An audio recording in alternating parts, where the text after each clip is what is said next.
महापौर बैंक श्रीमती शारदा सोलंकी जी, भारतीय जनता पार्टी के अध्यक्ष डॉक्टर योगेश पाल गुप्ता जी, भारतीय जनता पार्टी के वरिष्ठ नेता पूर्व मंत्री आदरणीय मुंशीलाल जी, भारतीय जनता पार्टी के पूर्व अध्यक्ष आदरणीय केदार सिंह बाबू जी, ऊर्जा विकास निगम के पूर्व अध्यक्ष आदरणीय श्री गिरिराज दंडोतिया जी, इस क्षेत्र के पूर्व विधायक और वर्तमान में लोकसभा के प्रत्याशी आदरणीय शिवमंगल सिंह जी, हमारे अंबा नगर पालिका के अध्यक्ष आदरणीय जिनेश जैन जी, महेंद्र यादव जी, इस क्षेत्र के पार्षद मेवाराम कुशवाहा जी, गुड्डू भैया, अन्य सभी पार्षदगण, नेता प्रतिपक्ष, आयुक्त नगर निगम और इस अवसर पर उपस्थित सभी सम्माननीय भाइयों बहनों और पत्रकार मित्रों, आज अपने इस क्षेत्र में 3 करोड़ 64 लाख रुपए की लागत से विकास कार्यों का भूमि पूजन संपन्न हो रहा है। मैं इस अवसर पर आप सबको अपनी ओर से बहुत बहुत बधाई देता हूँ, बहुत बहुत शुभकामनाएं देता हूँ। हम सब भली भांति जानते हैं कि सरकार का काम मुख्य रूप से क्षेत्र का विकास करना, गरीब आदमी के जीवन स्तर में बदलाव लाना और अपने देश और प्रदेश को, नगर को आगे बढ़ाने का है। मुझे प्रसन्नता है कि देश भर में नरेंद्र मोदी जी के नेतृत्व में देश को आगे बढ़ाने का काम बहुत ही द्रुत गति से हो रहा है। इससे पूर्व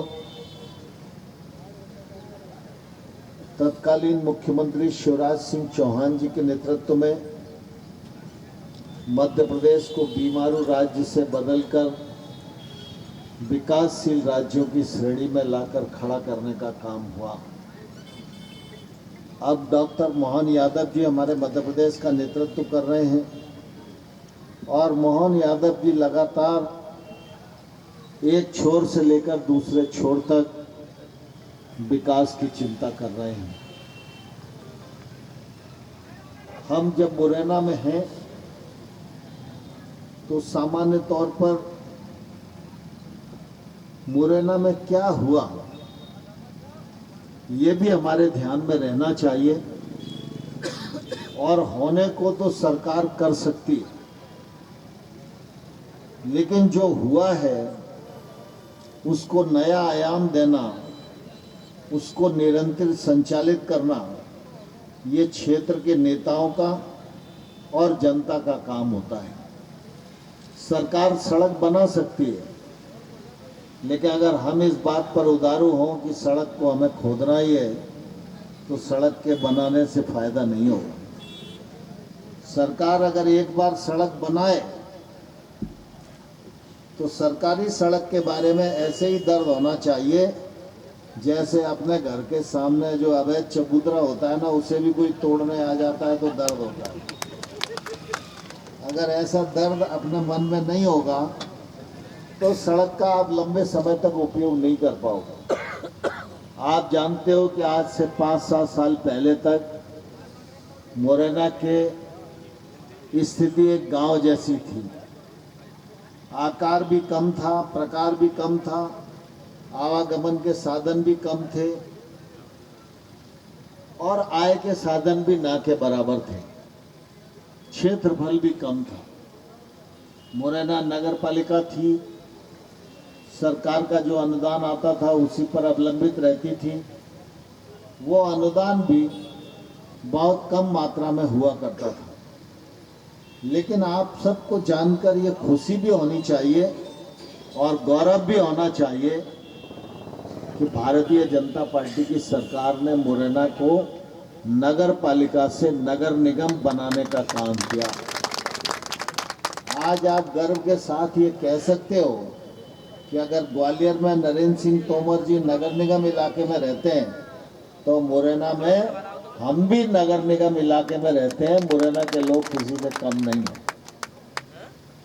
आज मुरैना में कौन सोच सकता था इतनी बड़ी लागत से अमृत योजना के अंतर्गत सीवर लाइन बिछ जाएगी।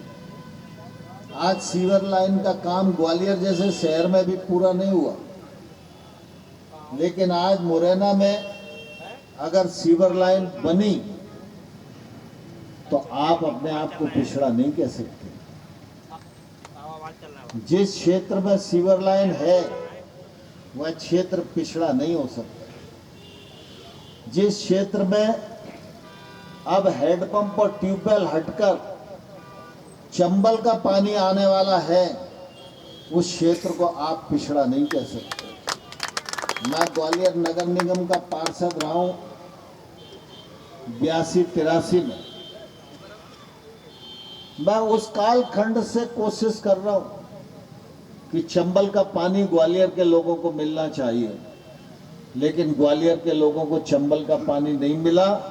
लेकिन आपने मुझे सांसद बनाया तो आपकी सीवर भी मंजूर हुई और चंबल से पानी की योजना भी मंजूर हुई।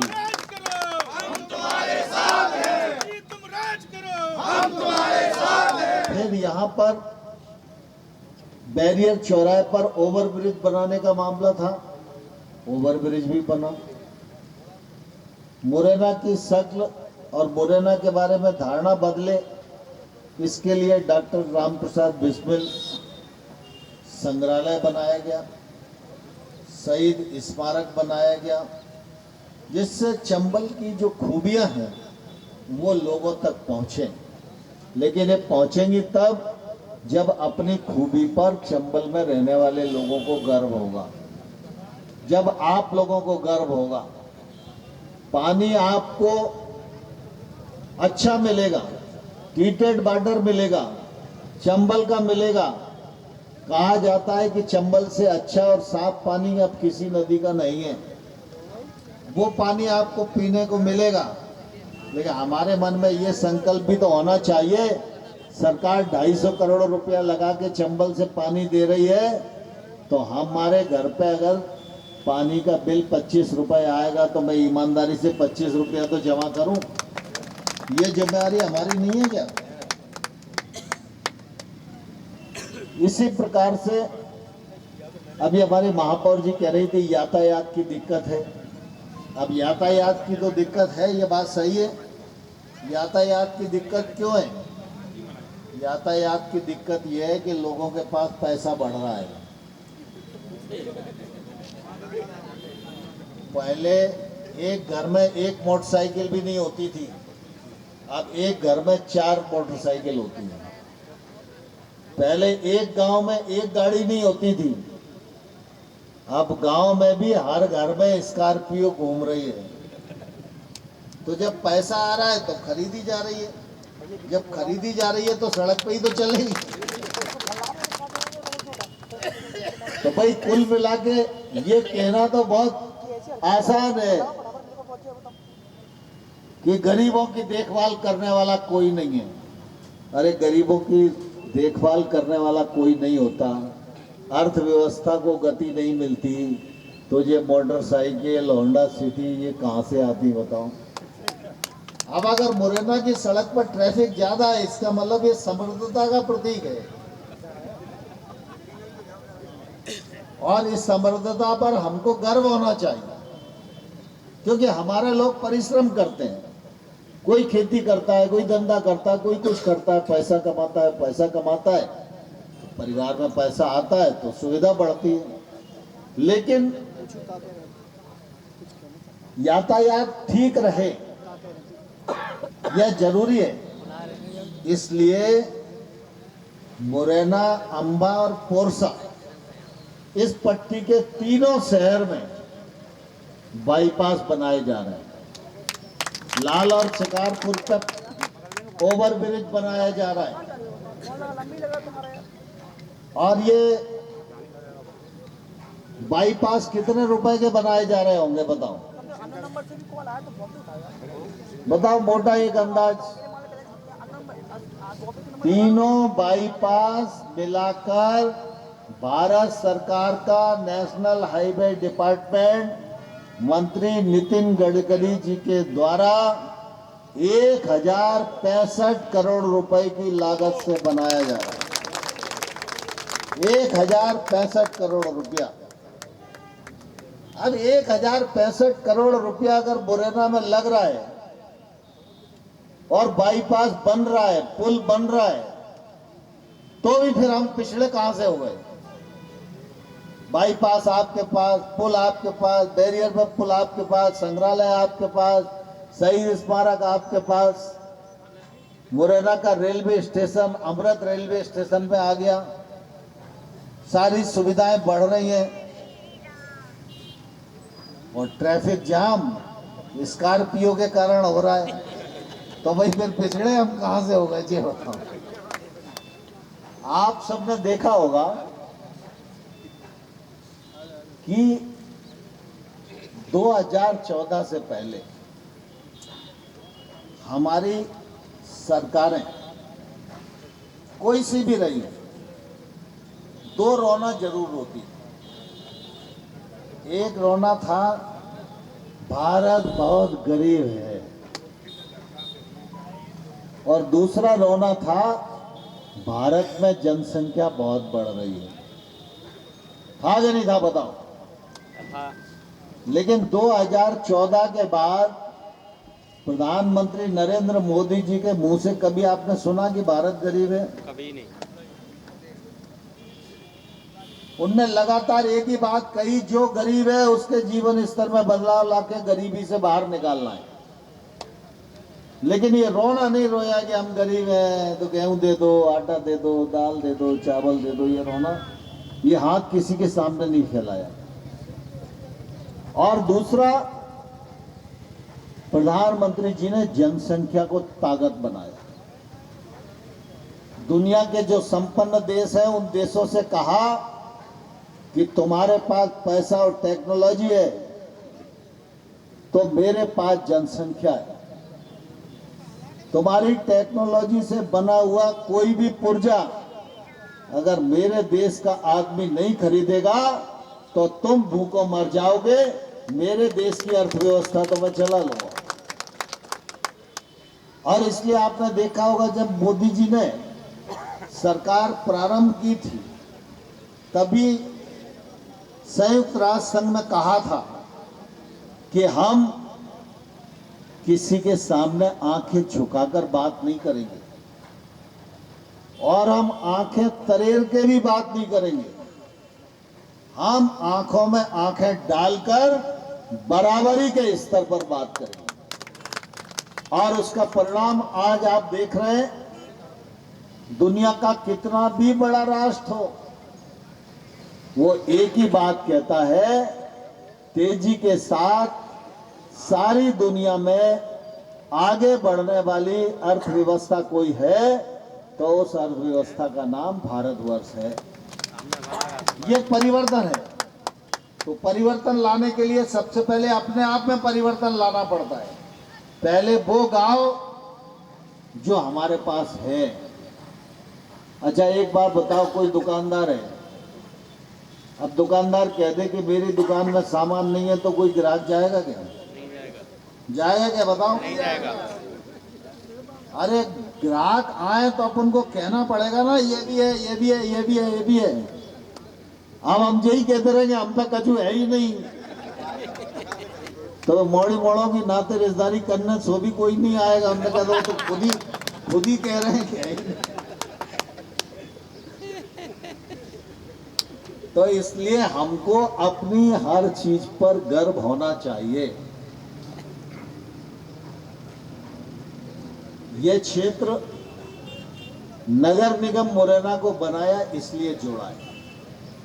कुछ पार्ट दिमनी के हैं, कुछ पार्ट सुमावली के हैं।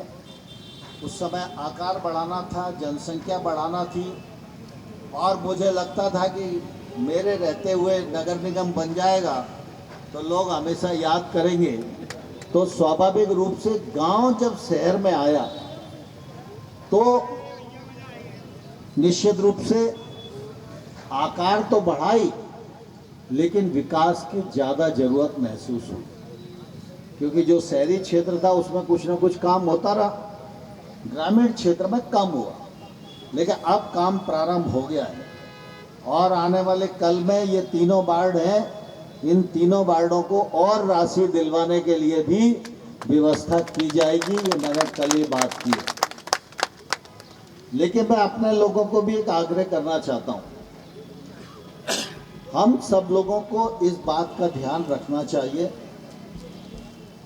कि एक तो अगर महापौर मंच पर है तो महापौर किसी दल की नहीं होती, जीतने के बाद वो नगर की महापौर होती है, वो प्रथम नागरिक है, तो उसी का संबोधन सबसे पहले होना चाहिए, चाहे आपकी इच्छा हो चाहे नहीं हो।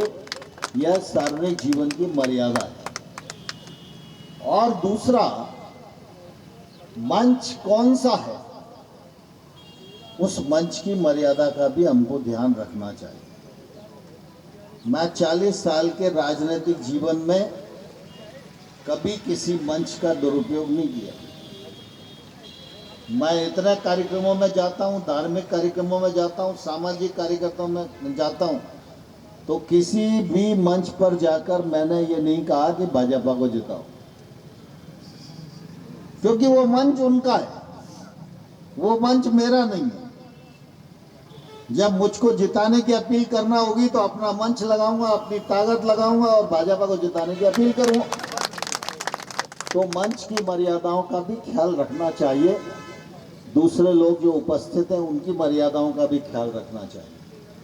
आप सब ने बहुत जल्दबाजी में, मैं आज पोरसा जा रहा था, लेकिन पोरसा का कार्यक्रम 3 बजे हुआ, तो मुझे लगा कि मेरा बीच का समय खाली रह गया। तो मैं धन्यवाद देना चाहता हूं आयुक्त महोदय को, महापौर महोदय को और यहाँ के पार्षद गुड्डू भैया को।